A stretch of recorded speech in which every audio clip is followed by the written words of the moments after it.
There we go. All right. Land your backs, guys. Feet high up. Let's get ready for 20 chokes.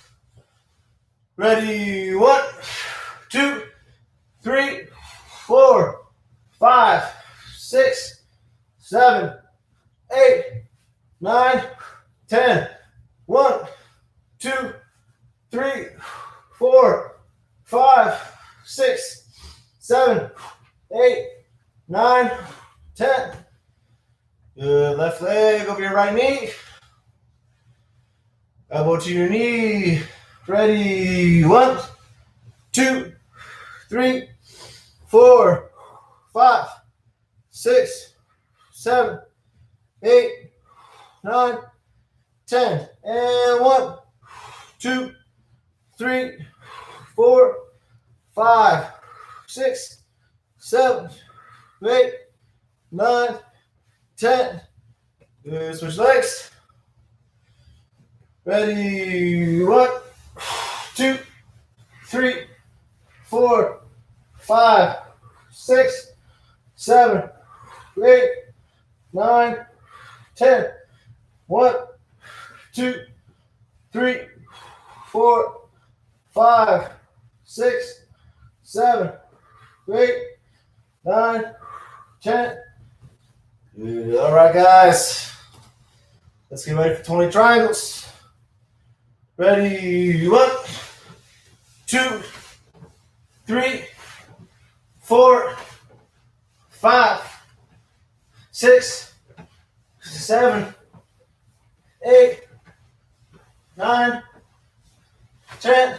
And 1, 2, 3, 4, 5, 6. 1, 2, 3, 4, 5, 6, 7, 8, 9, 10. Chin to your shoulders. Ready? 1, 2, 3, 4, 5, 6, 7, 8, 9, 10. Ears to your shoulder. Ready? 1, 2, 3, 4, 5, 6, 7, 8, 9, 10. Good. Let's get ready for 20 bridges. Ready? 1, 2, 3, 4, 5, 6, 7, 8, 9, 10.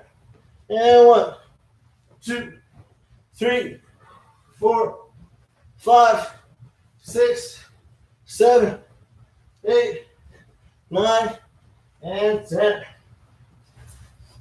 Good. 20 hip escapes. Ready?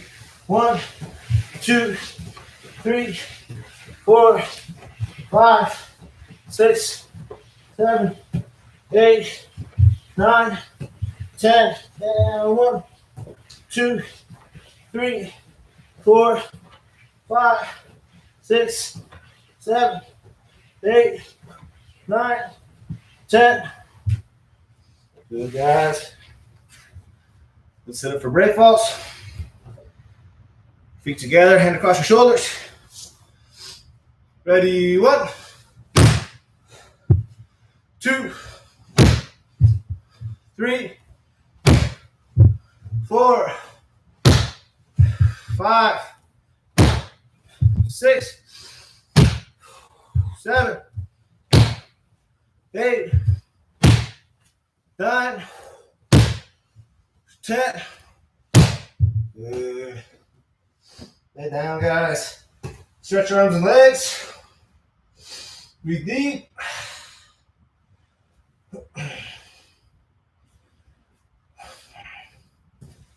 Let's go ahead and set up for stretches. Left leg out, right leg in.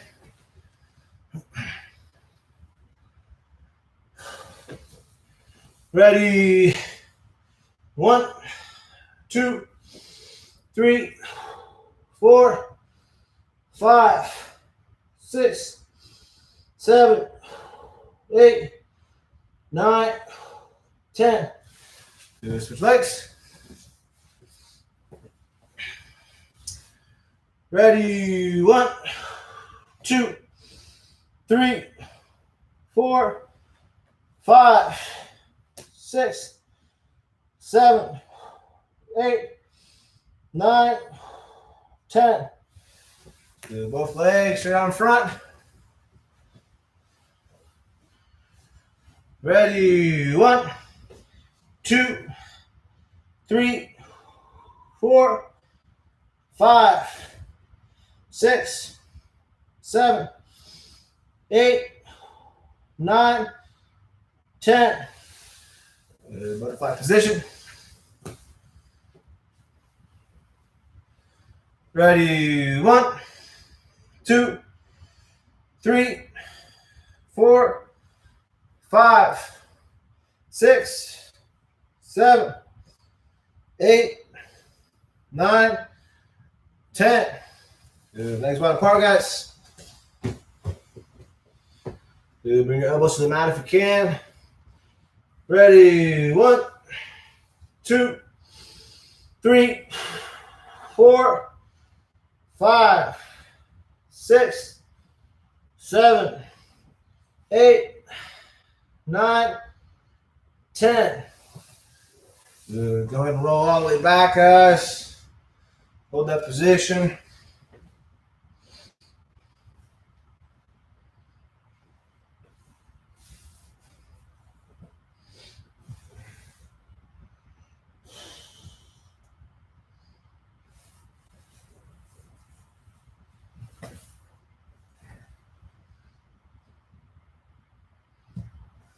Roll back slowly. All right.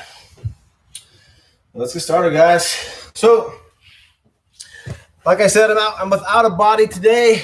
So, I really like to take this time, especially Jason, Ashley, answer any questions that you guys have.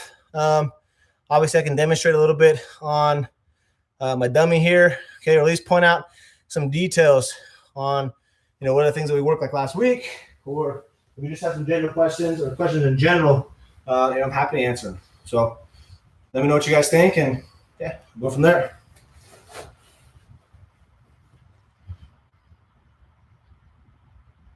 You guys got to have some questions.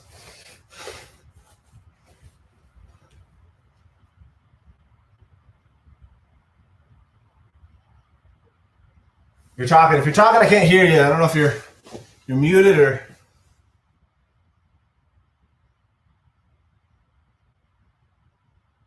Say something. Oh, there we go. Can you hear me? Yeah, barely. Can you hear me? Yeah. We were talking low. Oh, okay. I got you.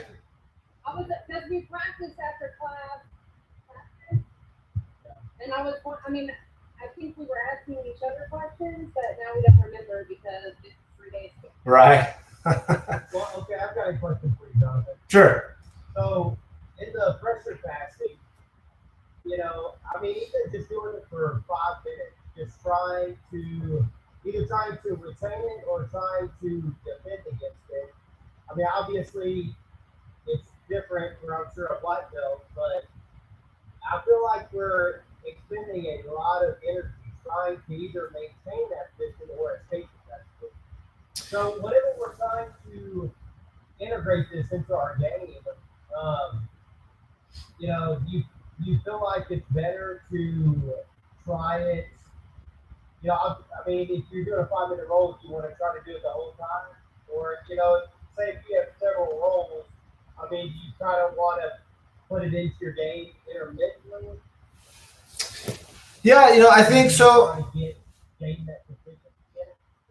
Yeah, I think the best way to develop proficiency in any new position is the training that we do, right? Specific training.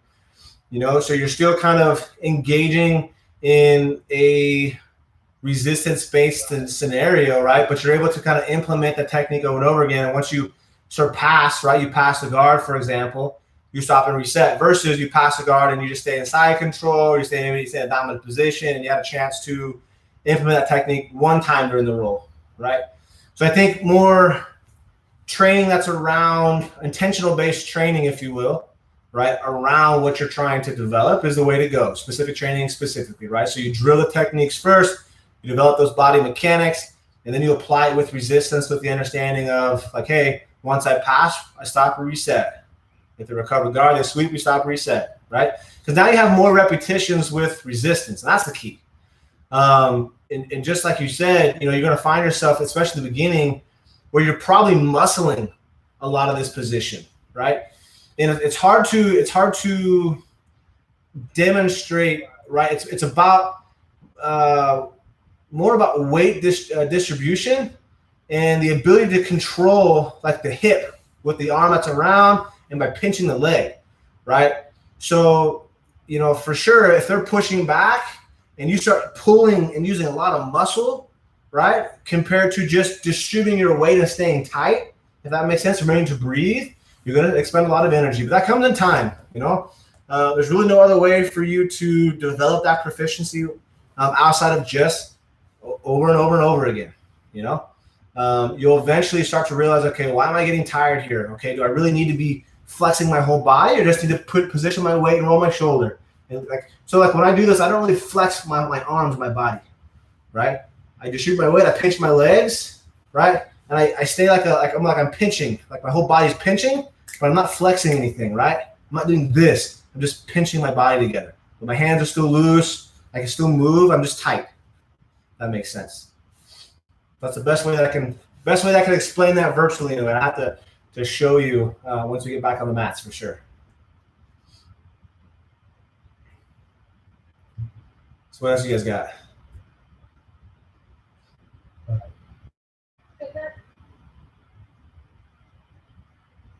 Nope. Yeah, you broke up there for a second. Say it again.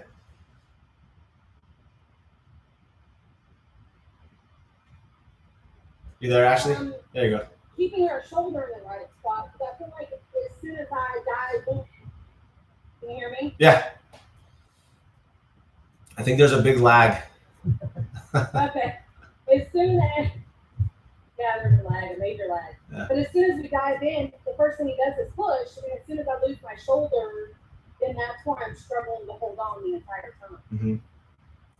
Yeah, so I think in that scenario, right, as long as you have the leg pinched, because even on the shoulder, like I want you to put it right here in the center, like the solar plex, right? But if I get pushed down, I'm still controlling the hips, right? So essentially when they're pushing me into the hip, right? And so a couple of things are important. I want to make sure that their leg, right? I can't show you what dummy doesn't have legs here, but when I wrap over the leg, that my armpit stays over the thigh, right? I don't want that knee to pop out. That's number one. Make sure that stays there. If my shoulder's down low, or like more in the abdomen and the hip area, that's okay, because as long as I maintain control of the hips, I'm still in a good position, and I can always readjust my shoulder back in that spot when things have calmed down. You also got to remember too, when they're fighting on the bottom, they're expending a lot of energy pushing and fighting away. They're far in a worse position than you are because they're carrying all of your weight, and that's the idea. Is you want to make them carry that weight as much as possible, and so if they're pushing and fighting, just stay controlled, follow. Right? Eventually, they're going to slow down a little bit, or they're going to, I need a second, and then readjust the shoulder, you know? So it's about, that's why I say it's a patience game. You don't have to be in a hurry there. You just got to maintain that tight control, that tight connection. All right? Other factors involved on pressure passing, right, is trying to stay off the knees a lot, because when your knees are on the mat, and your weight's on the mat, you want to be more on your toes, and so you can able to distribute weight into your partner. And for sure, you're going to need some dexterity, right? Build up within your legs and in your body, just because it's something that's new, you know? For sure, it takes a little while to kind of get used to that.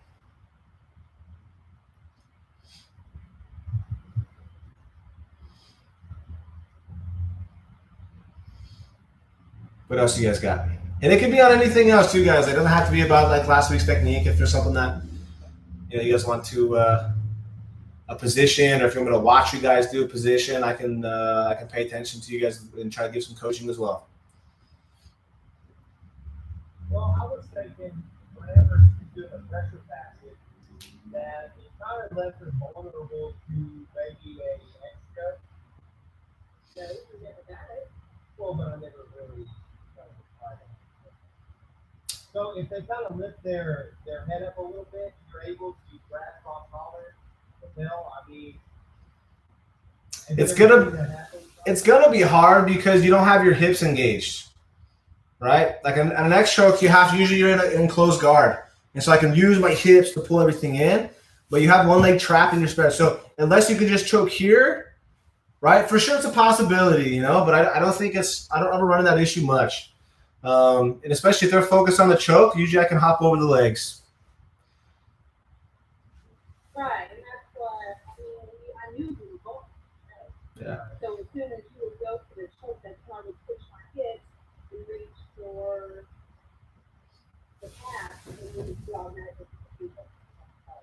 Would a loop choke be more feasible? Possible? Yeah, you could definitely look at loop choking from there for sure. But again, you have to get your leg free. I mean, for the most part, because if I'm able to keep my head buried into the hip, like how the shoulder in and the leg that's underneath, my head's turned away, you're not going to loop choke. Yeah. But like if you catch them like as they're coming in, like diving in, and you have that cross collar, for sure I can pummel the head underneath and then start to go for the loop choke there, But once they tuck their head into the hip, because they're looking away, it's going to be hard to loop around.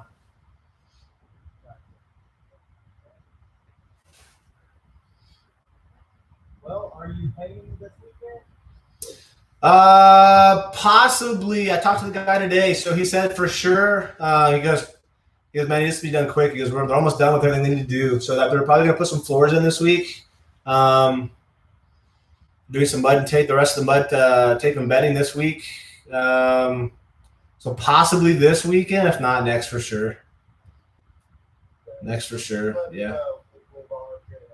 Cool, man. No, I'm hoping it's moving fast. So I have the bag racks and stuff will be here Friday. The bags won't be here yet, but the bag racks and the mats will probably be here second week of June. So my plan, really, as soon as I can get in there, is I'm going to build the elevated the platform where the mats will go on. So I'll have all the subfloor foam blocks, and then the plywood this weekend, at least the blocks this weekend. And so as soon as we can get in there, we'll start we'll paint everything first. I'm going to spray the ceiling, and then we'll build the entire mat platform. That way mats come in, we'll just roll them out, and it'll be ready to rock and roll. I mean, we got to take them down and whatever, but it'll be good to go. So you talked about those mats you had, seamless, but they don't have seam film? Yeah, they're Dolomer mats. I don't know if you're familiar with the rollout mats from Dolomer.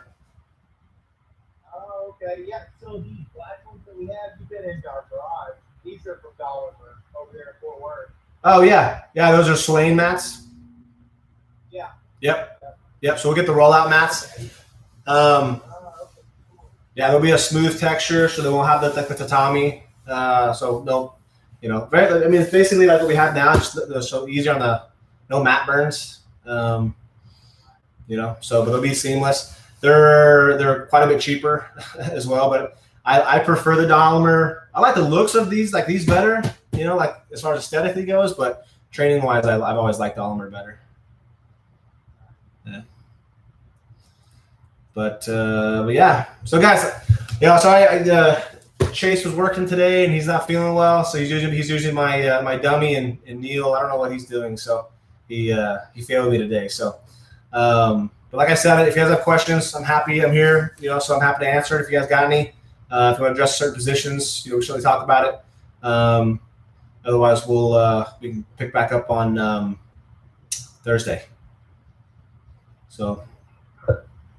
What was it going to be? Was it going to be continuation this week of pressure passing, or were you going somewhere else? It'll be more pressure passing this week. One more week of this. I want to make sure we fine tune kind of those details on there, and then we'll probably flip the direction entirely. So, whoa. And when you look at the marketing curriculum, or like the CJ, CJJF. Is it like a certain curriculum? What about it? Is that like the continuation after pressure passing? Is it like a sequence or something, or like Yeah, what's so the thought process? we use the curriculum. It's like a guideline, right? So, like you guys know, jiu-jitsu is so broad. So depending on kind of where we're at within the sequence, we use it as a general guideline on there. It's very vague, if that makes sense. So use it more of a guideline. So, but I kind of follow Marcus's lead a lot on that. They're always refining the curriculum too. We have a guy named Marau who's in Brazil. I think he's a 4th or 5th degree black belt. His pressure passing is unbelievable, man. He must have submitted me at least 10 times when I was in Brazil. Well, big, like, old guy too, like 50 years old. But he's like 240 pounds, and his pressure passing is unreal, man. But anyways, they're redefining the curriculum as well, so it's always evolving. Yeah, no, good stuff. I'm looking forward to basically picking it back up once we get live. Yeah, me too, man. I'm entertaining. I'm starting to entertain the idea, man. Of just, like, as much as I'm kind of seeing how things are going, because I went to 24-hour fitness yesterday for the first time. I had to like pre-register to go work out, man, and like it was packed. Like, there was no social distancing at all, which for me, I don't care. I'm like, I'm not too worried about it, but so I'm kind of curious to see what's going to happen here. But if they don't really enforce this whole social distancing thing, I know a lot of jiu-jitsu gyms are doing solo drilling. That's kind of one of the main reasons why I want to see if they're enforcing this or not. And I'm entertaining the idea of just opening back up at the old spot until the new spot's done. So we're gonna see. I'm worried though, because I think between us, I'm not sure that the Taekwondo guys are going to be able to afford to stay there. They have 4 students at this locations. the rest not cheap. So I'm not quite sure, whether they can get shut down or what. So yeah, I'm just curious on like when you go from pressure passing directly into side control, just based on. Yeah, man. There's so many different variations you can go into, right? The directions you can go to. Normally when we hit the pressure pass on there, usually we'll go into like defending it first. So like usually like the flip side of that is, okay, now what happens when you're on the bottom and someone's pressure passing? What do you do? How do you avoid the over-under pass, right? Because that way you have a top perspective and then a bottom perspective as well. And then you're really, both your partners are still able to really get more work within that specific position. And then we kind of flip it and change. So it's the way I like to do it, Yeah. All right, man. I'm gonna sign off this. All right, guys. Well, sorry for today. I'm gonna give Neil hail. So if you guys get a chance, text Neil. Tell me he failed us. But I'll see you guys Thursday for sure. Okay, we'll pick it back up. And as always, man, if you guys have questions, let me know, and I'll keep you guys updated on. Like I said, I'm entertaining the idea of just opening up the old spot if we can, and just getting back to business, So we'll see I'm gonna kind of wait to see what it looks like this week and what people are doing. So we'll see what happens. All right, guys. Have a good night. Okay, I'll see you guys Thursday. Virtual Knuckles. See you guys.